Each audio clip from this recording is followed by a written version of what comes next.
Oh, Judy cheated. I love it. Hi and welcome back to the Nerd Shelves. I'm Judy. And I'm Michael. Today we got our clayboards. Yay! What are we going to talk about? Today we are going to talk about top 10 filler games. But not our top 10. This is People's Choice. People's Choice. Let's find out.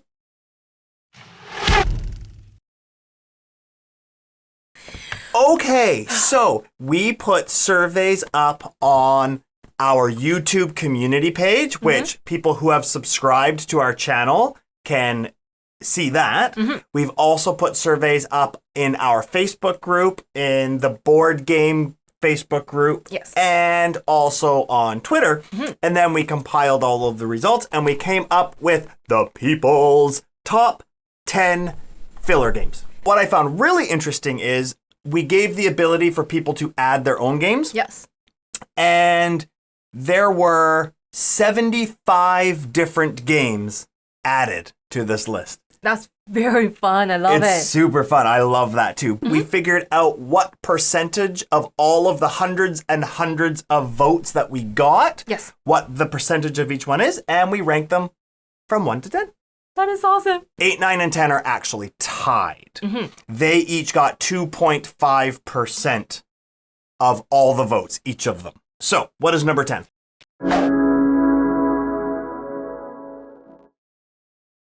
Railroad Ink. Yeah. That is so fun. Yeah. So it's roll and write. Yeah. Traditional roll and write, basic roll and write. Now there's flip and writes, and Sonora's a flick and write, right? Which I'm bad at. It's kind of like crokinole, but a roll and write. This is like traditional roll and write. So roll and write, it's basically you have a 7x7 grid. Yep. And you roll and write, and you're connecting the exits with the highways and the railroad tracks. Yes, yeah, exactly. And that is just so fun. It's There are simple, many of them, right? Yeah. There are different versions for sure. Yeah, but they're all fun. I think when people voted, all the versions kind of it was all railroading. That's one. But yeah, it's just your classic go-to roll and write. Yeah. But instead of numbers, it uses railroad tracks and highways and things. It's great. I love classic games. Classic, kind of puzzly, kind of fun. It's super good. Yeah, and it involves dice. I love dice. Who doesn't like chucking dice, eh? Yes. Yeah, totally. Okay, awesome.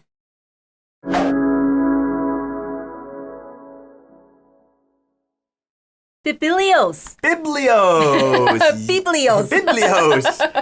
Yeah, Biblios actually, it would have been a lot higher on my list. I love this It looked game. very interesting. It's very interesting. Yeah, you've never played it. No, but, well, I watched Rodney explain it, and I really love the cards come out. Yeah. And the dice. Yeah. Just the mechanic of it, I really love it. It's really cool. So there are dice in it, but the dice you don't use them in a traditional way. You don't roll the dice. The dice, you can just move them, and they're strictly used for the value. So basically, Biblios is played over 2 rounds. The first round, this is a really neat mechanic, is so you have books of different colors, set collection in colors, and then you have gold cards. So what you do is the active player picks up a card and then decides, am I going to keep this? Am I going to give it so that the other players can choose, or am I going to set it for auction? Auction pile, right? The auction pile. Yeah. And then they have to decide where that one goes. And the thing is if it's a pretty good card and you give it to yourself, you can't give yourself another card. So you don't know what's coming up. So you really have to think. So anyways, you keep doing that until all of the cards are gone in the deck. And then you all have a stack of cards, and there's a stack of action cards. Yep. Then the next round, we're now actioning off those action cards. And you're bidding the money cards that are in your hand. And then you're manipulating the value of each color by the dice in the middle of the board. Yeah, it's just a super fun kind of auction game. I think when games comes with auction, that's a very fun mechanic. Yeah, I love that I know you love that. Yeah, so that is one of the 3 that are tied for 8, 9, and 10.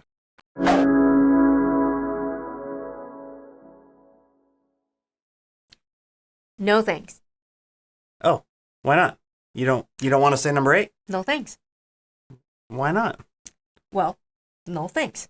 Number 8 is no thanks. No thanks is much more fun than it looks. You True. might think it's just number on cards and drafting, Yep. but whoa. Okay, Whoa. hold there. Whoa, hold on. So players will flip a card, Yeah. and you want to go with a lower value because those lower scores are best. Right. Lowest score wins, right? Yeah. Yeah. So if it's really high, you can put a marker on it and pass along and say no thanks. No thanks. Pass around with all the markers that people don't want, and Yeah. they pass on and go around until someone take it. Yeah. Now, the markers are actually good. Not only you put it on to pass a card, but also at the end of the game, you can minus the number of markers on it. Yeah. So say they are this card that's value of 30, but there are 20 markers on it. Now when you score this card, it's only 10. Yeah, that so at makes- the end of the game, you want lowest score Yeah. as the winner. And the other thing too is all those markers that you have in your hand that you put on to say no thanks with, you hide them so nobody knows how many you have. So I might look at you, and if you don't have any markers, Yeah. you have to take it. Yep. So yeah, there's a lot going on in this game. It could be quite tricky. It could be very tricky. It's very but fun overall. Fun. It is a really good game. Yeah, it is. I Yeah. agree. Cool. Good one.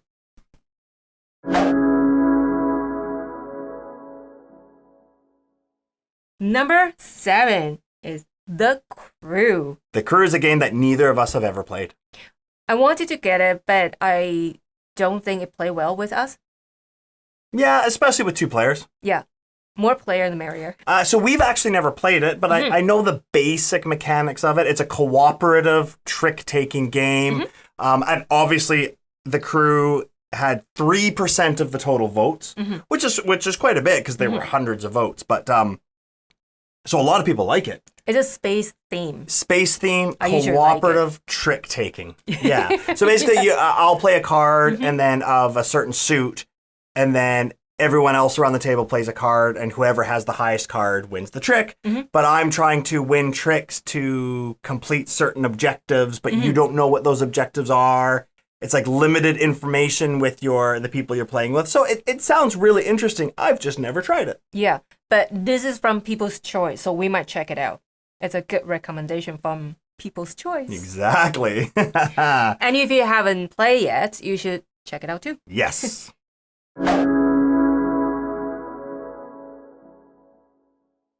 For Sale. For Sale got 3.5% of the total votes. It is an older game, correct? It's an older game, yes. It's a great game, though. It's like Biblios, it's played over 2 different rounds. So the first round is you have these different properties coming up. And I love the art on them because the properties go from 1 to, I can't remember what the highest number is, maybe 30. I think it's 30. Okay. But the art is really cool because number 1 is a cardboard box. And it's got tape on too. Not just a cardboard, it's broken pieces. A broken cardboard box. Yeah. So basically, the first round is you flip over cards for the amount of players out at the table, and you bid your coins on them. And you're going to start collecting cards. With those buildings. Yeah, with your buildings, exactly. Then once that's happened and everybody has a hand of a bunch of different buildings, this is where the fun happens. This is the magic. Another bidding. Bidding. Well, it's kind of reverse bidding. Yeah. So you have cards that have checks on them. Not checks, but like checks. Yeah. Payment. Like money. paycheck. Yeah. Yeah. And again, you flip over the amount of checks on the table. So they're all different values. Let's say there's like a 15,000, 10,000, 8,000, and 1,000. Yeah. So everybody blindly, you can look at your cards, but you don't know what other people, you all take one of the properties and put it face down. And then you flip it over. Whoever has the highest value property gets the highest check. Whoever has the lowest value property gets the lowest check, and so on. So somebody, if there's 4 checks out on the table that are all really good value, and you have the one, put the one down because you might get like $8,000 for your cardboard box. Your cardboard box is now upgraded. But the opposite could happen where all the checks are really bad and you've only got one card left in your hand and it's like the mansion. Yeah. That's too bad. Very interesting. It's really, really interesting, and For Sale is super fun, and I think we should play it more often.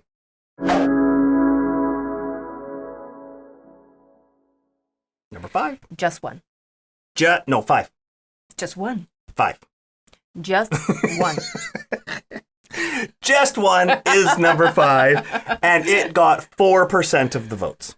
But just one is really interesting. It's just a simple party game where we all have like a little dry erase board. That's what they're called. Yes. Okay. So let's say I'm the first player. So I take a card and I show it to everybody. I don't know what the word's on it. They have different words, and I say number 4. So everybody looks at number 4.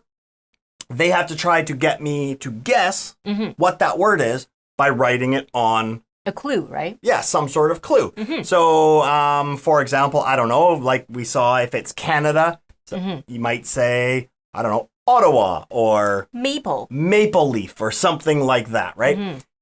But if it's too obvious, before I'm allowed to look at your clues, you show each other. If any of the clues are the same, they're out. I don't get to see them. So if everybody put maple leaf, I get no clues. So you want to be obvious enough that I'm going to guess the clue.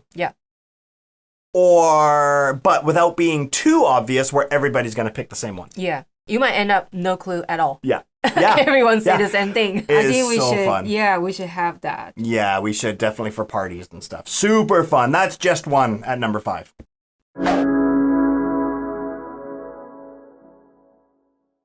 So number 4 is love letter. Of course. So, sorry, love letter was 7.5%. Wow, that's a big jump. Of the total votes. That's quite a jump. There are so many different themes, right? Yes. We had the Cthulhu theme. There's just tons of different themes. I think there's a Christmas theme. But love letter is just your basic. It's just a small deck of cards, and each card is a different character in the king's court, and you're basically trying to get your love letter to the princess. Yeah, and it's simple. Everybody has a card, and the deck's in the middle. Everyone has one card. On your turn, you pick up another card, so you have 2. You play one and do the action. Then and you keep going around. You can get eliminated by, showing each other another player your card, and whoever has the highest value is out, or the lowest value is out, or I can guess other players' cards. Like, every character has a different action. And you go around the table until either A, there's only one person left, or B, there's no more cards left in the deck, and then everybody flips over the card and the highest value wins. But it's super thinky, and it's a game that really benefits from playing it more often because you really know what those characters are. You need to know them too. And what their actions are, right? Fun. Yeah. Yeah. I think so. All right. We're going to move down to number 3. Top 3.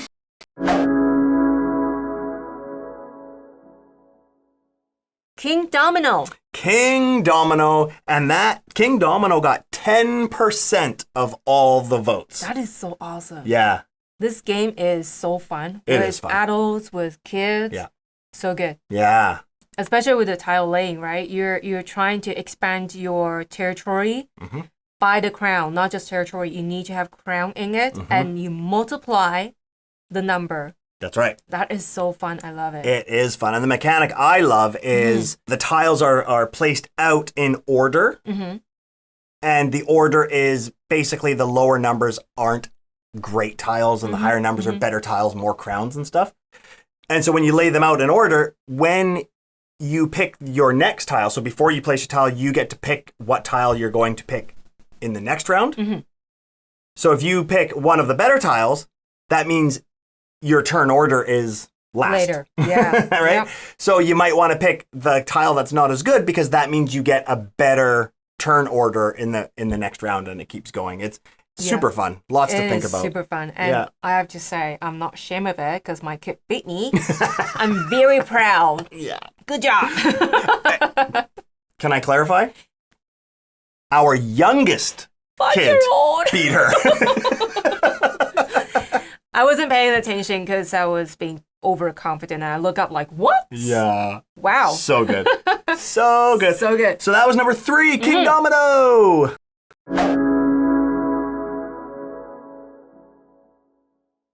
Number 2 is point salad. Point salad. Very close to King Domino. Got 10.5% of the total votes. Wow. 10.5%, yeah. Yeah, this one's very popular, right? Yeah, it's a newer game for sure. It's one of the newer games on the list, and it's very popular. Yeah, it's fun. You know what I like about Point Salad? What the unique thing I like about it? So basically, the cards have two sides to them. Your veggie side, and your the back side are your end game scoring, like how you score points. And so you have three piles at the top, and the piles are flipped over so they have end game scoring on them, and they're all different. But then below it is a grid of cards. So you can either take one of the end game scoring cards or two of the veggie cards. But what's neat is whenever you replace the veggie cards, they come from those decks. So the ones that were face down with the end game victory points on the top are now flipped over. So new end game victory points show up that you can add to your hand. So you don't actually know what combination of vegetables you need because your scoring cards you will add to your tableau throughout the game. So not only are you working, like most games, you work towards some sort of objective. Yeah. But in this, you're adding those objectives to what you're working for. Reverse. It's kind of a reverse. Yeah. Yeah, but it does both. It is really fun. Yeah. Yeah. I agree. I love it. Yeah, super fun. So that's Point Salad. Okay. Now, speaking of fun. Yes. Number one. Super fun.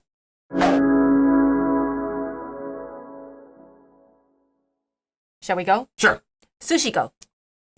Shall we go? Sushi Go. Shall we go? Sushi Go. Sushi Go is number one, and it got 11% of the total votes for Sushi Go. I love it. Yeah. I think one of the votes is me.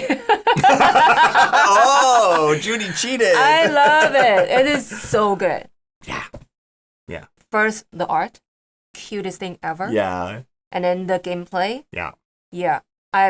We play with our kids and they love it too. All the giggles and laughters is so fun. I mean, not for everybody, but for us, a huge plus, especially for filler games, is being able to play it with our family and our kids. Yeah, absolutely. Yeah. So Sushi Go is it's basic card drafting and set collection. Yeah. Right? You just...